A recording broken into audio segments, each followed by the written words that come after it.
Hello guys, quick review lang tayo para kay Atome. Nahihirapan din ba kayo na mag-apply ng credit card sa mga ibang mga bangko?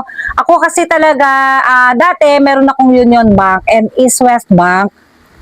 Kinlose ko nga yun dahil nga ang taas talaga ng nung kanilang annual fee. So ngayon kinlose ko yon. Tapos ngayon nagre-reapply ulit ako sa mga bangko. Hindi na talaga ako na-approve. Napakahirap talaga ma-approve, guys.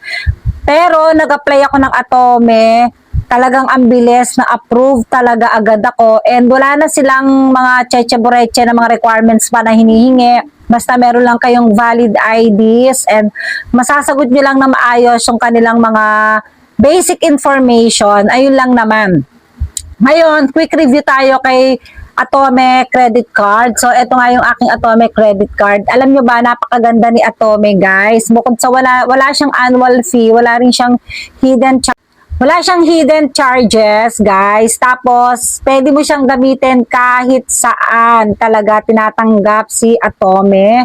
And kapag within 40 days, wala siyang, 40 days from your cut-off, wala siyang interest, guys. Kaya talagang napakaganda ni Atome. Kaya kung ikaw, wala ka pang Atome, guys, go ka na, mag-apply ka na kay Atome. Ilalagay ko yung link dyan sa comment section.